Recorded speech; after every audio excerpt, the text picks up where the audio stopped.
El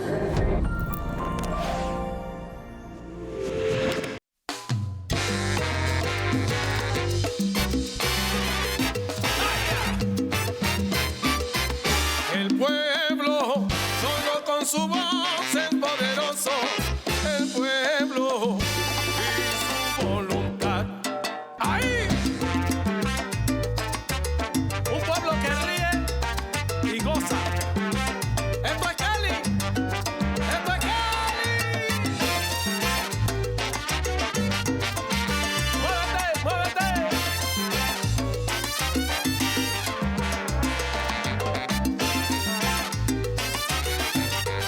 Caminante, no hay camino.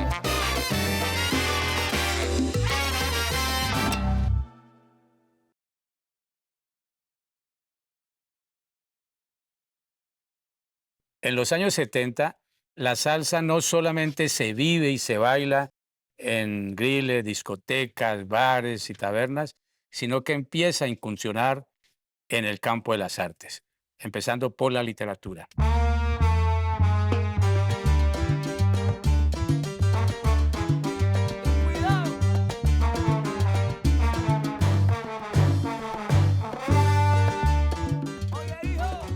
Aparece el primer libro de cuentos en 1972, Bomba Camará, escrito por Humberto Valverde, quien recrea su experiencia juvenil en el barrio, en las calles, con sus amigos, con sus compañeros, disfrutando de el fútbol y también de la música de la vieja guardia antillana y de la salsa, sobre todo de Richie Ray y Bobby Cruz. En los años 70, cada sector de la sociedad tiene su propia banda sonora. Digamos, los mayores se decantan por la música andina, la música colombiana, llamada colombiana de cuerdas. Los jóvenes rockeros siguen el camino de los Beatles, los Rolling Stones y las otras orquestas o las bandas de rock.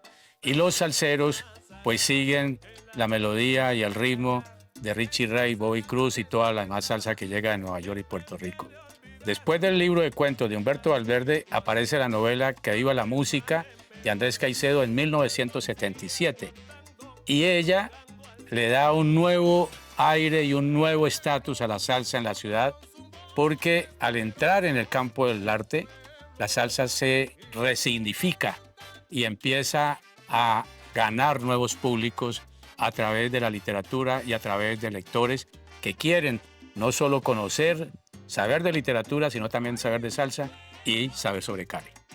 Hay que decir que esta incursión de la salsa en la literatura o esta recreación de la salsa y de la cultura salsera a través de la literatura es paralela con otras prácticas artísticas como el cineclubismo y la cinefilia. Es decir, la producción de cine en Cali, hacer un cine profesional y, por otro lado, fomentar la afición al cine, sobre todo al cine de culto, para crear un espacio público donde las nuevas generaciones caleñas puedan tener contacto con lo mejor del cine europeo, norteamericano o de otras partes del mundo. Eso es convergente con el ingreso de la salsa en la literatura.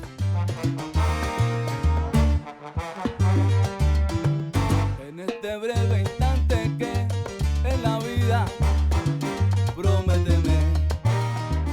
La cinefilia organizada comenzó, yo creo, con el Club Cultural La Tertulia, el cineclub que tenía el grupo de La Tertulia desde el 56 como hasta entrados los años 60. Pero hay otros grupos que empiezan también a moverse. Carlos Mayolo tenía un cineclub que se llamaba Cine Estudio 35, en donde presentaba películas en los sindicatos y en centros culturales, con un proyector de 16 milímetros, en compañía de Jaime Vázquez, e incluso de Enrique Buenaventura. Y más tardecito, a finales de los 60, empezó la cinefilia por medio de Andrés Caicedo, que tuvo un cineclub dentro del TEC, cuando era el actor del TEC, y luego en el 71 lo abrió en el Teatro San Fernando. Y la mayoría de gente que iba al Teatro San Fernando era de la Universidad del Valle, y que en ese momento había cerrado por el movimiento estudiantil del 71 Y el Cineclub fue una especie de encuentro de universitarios de la Universidad del Valle.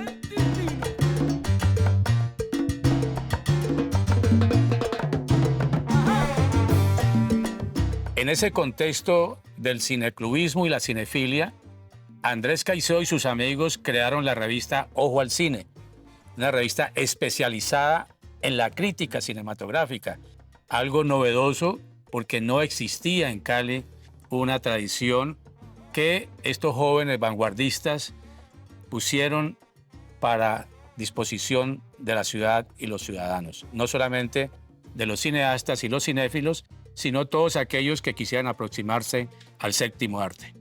Paralelamente con el cineclubismo, la cinefilia y el ingreso de la salsa en la literatura, se desarrolla el teatro en Cali, liderado por el maestro Enrique Buenaventura a través de su Teatro Escuela de Cali, que marcó un hito para la historia del teatro no solo en Colombia, sino en América Latina. La convergencia de todas estas artes oxigena el espíritu de la ciudad y le marca un camino a seguir en adelante para las nuevas generaciones. Lucha por tu libertad. Saca tu campana y güiro. Saca tu campana y tu güiro. Saca tu campana y güiro. Repica, oye, y suena tu tambor. Saca tu campana y güiro. Que Dios te lo dio. El público del Cineclub de Cali, ¿quiénes eran? Como te digo, eran universitarios, pero eran también artistas, músicos, gente que se quedaba de encontrar los sábados a mediodía, no solamente para ir a ver la película, sino porque allí se decidía qué iba a pasar el fin de semana. O vamos a un paseo, o armamos una fiesta, o nos sentamos a estudiar, porque los grupos de estudio políticos también se reunían allí en el Cineclub y se dedicaban a estudiar el fin de semana. De manera que yo lo veo así, con esa fuerza interdependencia entre lo político, lo artístico, lo cultural y el goce del cine. Esa cinefilia comenzó entre los bailarines, que ellos de lo que estaban pendientes era, por ejemplo, de las películas, de las rumberas, de las películas donde Tintán le enseñaba a tirar paso. El pachuco es un poco influencia del cine mexicano, pero también el cine americano, con las grandes estrellas del baile, Ginger Rogers, Fred Astaire, películas de Stanley Donen, que en esa época el público las veía en Cali. Allí seguramente en un sector muy específico se formó una cinefilia también muy específica por estas películas donde eran de música y de danza. Qué chévere, qué chévere, qué chévere. El negrito del Guateque. ¡Vengamos!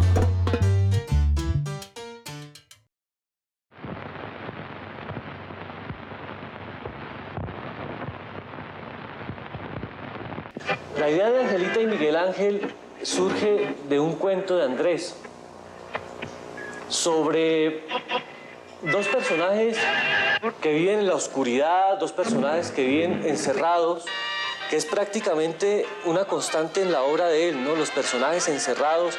Mayolo ve la posibilidad de adaptar un guión, una idea original de Andrés para llevarla al cine. Bueno, esa era la época en que en Colombia no se había hecho ninguna película de ficción realmente pues dentro de nuestra generación. Entonces decidimos hacer un argumental, por primera vez un argumental moderno, y muy pues dentro de la parte de la cuestión generacional nuestra era cine pues de gente joven y de situaciones juveniles y de amores juveniles. Ese fue como el origen realmente de Angelita y Miguel Ángel. Era ¿por qué no hacemos una película de ficción, no? ¿Por qué todo tiene que ser documental? Esa era la idea de Andrés, hagamos una de ficción de una vez.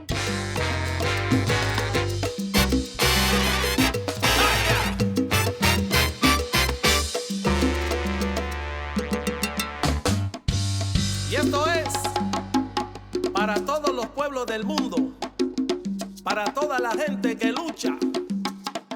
El pueblo solo con su voz es poderoso, el pueblo y su voluntad. El pueblo. Lo que producía el Cineclub, lo primero que hacíamos era ir a comprar discos cerca del Teatro Colón, es en la 11. Allá varios sitios donde comprábamos música y la mayoría era de salsa. alguna cosa que otra de rock, pero de alguna manera la primera inversión que nos producía el Cineclub se gastaba en discos. Y de manera que ahí hay una conexión muy fuerte con eso. Lo que de alguna manera me dice que había esa conexión entre esa pasión por el cine con la pasión por la música fue cuando llegó la película Nuestra Cosa Latina a Cali. Y esa cantidad de gente que fue a ver esa película, lo que te habla era que había un seguimiento por medio del cine de la cultura musical, de la salsa. Allí es donde uno se da cuenta que esa gente no solamente va al cine por el cine, sino que va al cine por la música. Entonces ahí está la conexión. Que más critica, están sentados en el sofá, habladores que son. El pueblo y su voluntad. Dicen los viejos, las cosas mi pana, oye, nunca es del cielo. Esto fue un acontecimiento porque por primera vez veíamos a los músicos, compositores, intérpretes, cantantes, instrumentistas de la Fania, los más importantes de Nueva York, y podíamos ver su rostro. Los habíamos escuchado en el disco, en la discoteca, pero nunca habíamos visto cómo eran físicamente. Y la película nos dio esa oportunidad. El ambiente en la película, pues imagínate, conociendo todo el mundo a Cheo Feliciano, a Héctor Lavoe, a Richie Ray, a todos los grandes músicos que nunca veíamos, sino que veíamos o los conocíamos en las carátulas.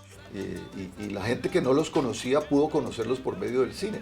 No les tocó ir a verlos porque tenía que tener un poquito de posición económica para ir a los sitios donde ellos empezaron a venir.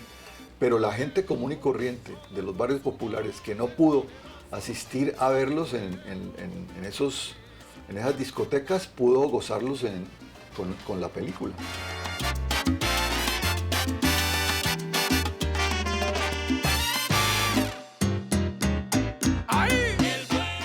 Nosotros estábamos muy bien rankeados en la emisora y en la ciudad. Entonces alguien me dijo a mí, mira, existe una película grabada en los Estados Unidos y yo tengo la persona que nos la puede traer para presentarla. Y pues él se dirigió a mí porque pues yo era la persona que en ese momento tenía pues como esa sintonía. Y dije sí, y hice el negocio con el Teatro Aristi de Cali, pues que eran vecinos nuestros en el mismo edificio. Nosotros estábamos en Radio El Sol en la plazoleta de Santa Rosa, a la vuelta del Teatro Aristi. Pero yo tenía 22 años, yo no sabía nada de eventos. La película la presentamos un sábado, 11 de la mañana. Yo fui llegando pues muy tranquilamente, como 10:30, cuando noto, con mucha preocupación ya, que habían 2 y 3 anillos, desde todo lo que es el Teatro Aristi, pasando por el Teatro Colón, por toda la manzana de la Plaza de Santa Rosa y llegaba otra vez a la Aristi. 2 anillos de gente para ver la película. Eso fue fantástico. Había gente sentada en las gradas. Eso fueron 2 o 3 mil personas por lo menos a esa película. Recuerdo que todo el mundo estaba impresionado de haber visto la película y le recomendábamos a la gente que no la había visto que fuera a verla. Seguramente a partir de algunos días hubo muchas rumbas después para comentar la película y para poner los discos que incluso ya nos habían llegado, ¿no?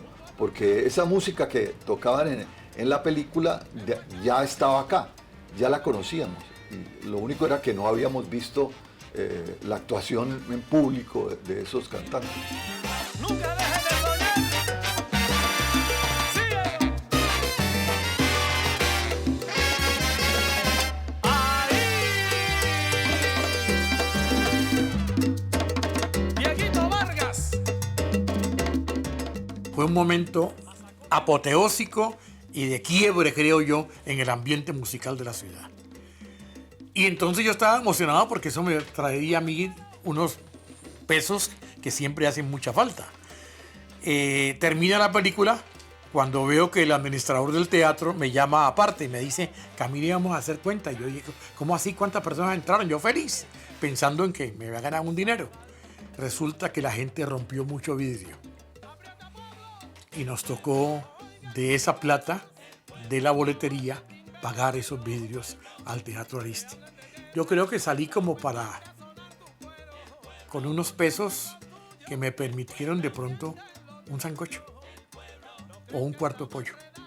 De modo pues de que como promotor fue un fracaso total, pero como impulsador, diría yo, del movimiento salsero fue uno A.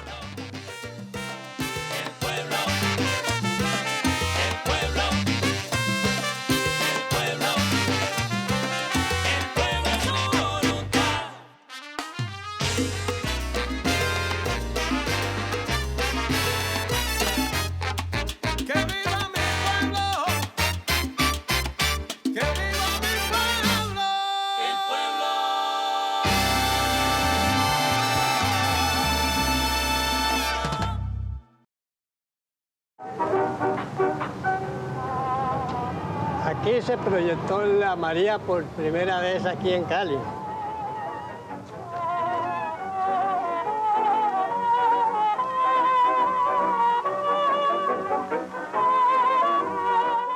Habían unas bancas de 6 metros donde se sentaban la gente a ver la película.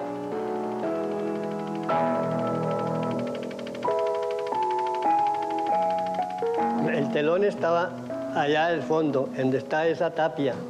Allí en el fondo tenía el teloncito por ahí como 3 metros de largo, por 3 de ancho, era pequeño. Y la máquina se ponía aquí en el centro, el público rodeaba la máquina y entonces ahí molían la película.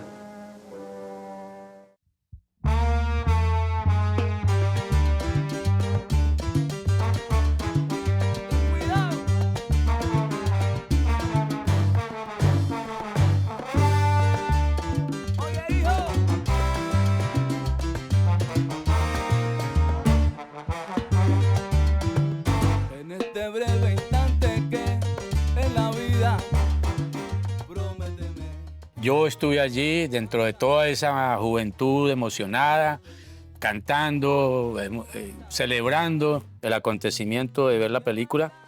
Y después salí a comprar el álbum. El álbum es un compuesto de 2 acetatos, 2 LPs, ¿cierto? Y esos 2 LPs estaban juntos en un álbum, pero era pirata. Es decir, no era el original. Un productor, un empresario que creo que era de origen puertorriqueño, pero radicaba en Cali, en Bogotá, había montado su negocio pirateando, grabando discos que no llegaban aquí a Cali, pero que eran un éxito en Nueva York. Y gracias a esa piratería, pues se pudo tener contacto con esa música. Yo grabé, compré, salí del teatro de la película y me fui directo donde quedaba Discos Meltzer, que era en la calle 15 entre carreras 6ª y 7ª, y compré mi álbum y salí con él debajo del brazo para ponerlo, para escucharlo en mi casa.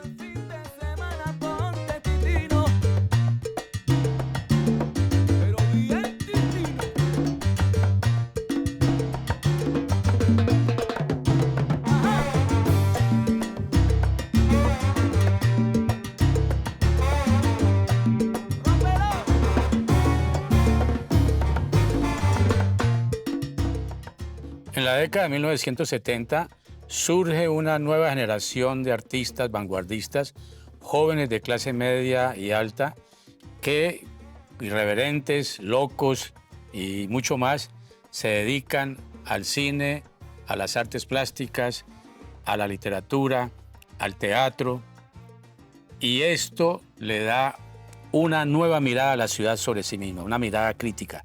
Esta vanguardia artística mira el barrio, mira los sectores populares, descubre otras clases sociales a las que ellos no pertenecían, pero que están atentos a los procesos que se están viviendo y que se están desarrollando allí.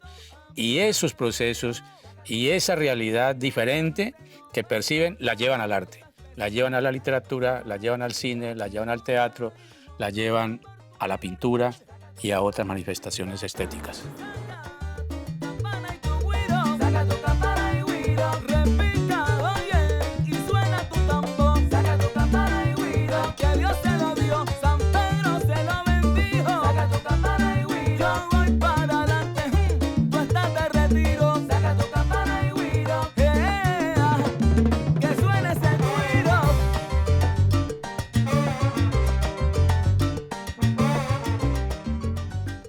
Bueno, yo creo que todos estos movimientos de los 60 y 70 nos ayudaron a formar no solamente el imaginario, no solamente la ideología, no solamente los sentimientos, porque también de alguna manera somos hijos de la formación que nos dio el cine y incluso que nos dio la música y nos ha ido creando una cultura y además de creando una cultura, creando una memoria, tanto que podemos hablar del pasado alegrándonos de las cosas que pudimos gozar en esa época.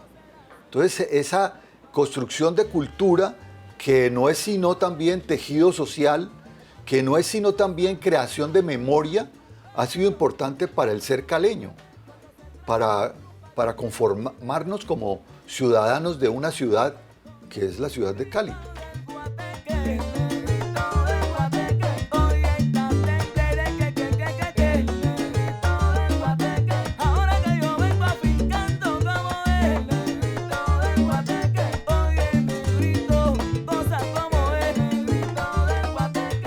Todo esto está pasando en la ciudad, toda esta vanguardia artística está explosionando, se está revelando, se está dando a conocer a través de sus obras. Al mismo tiempo que se está dando toda esta explosión artística en Cali, se anuncia un acontecimiento extraordinario que marcó y transformó la historia urbana de Cali. Fueron los Juegos Panamericanos de 1971.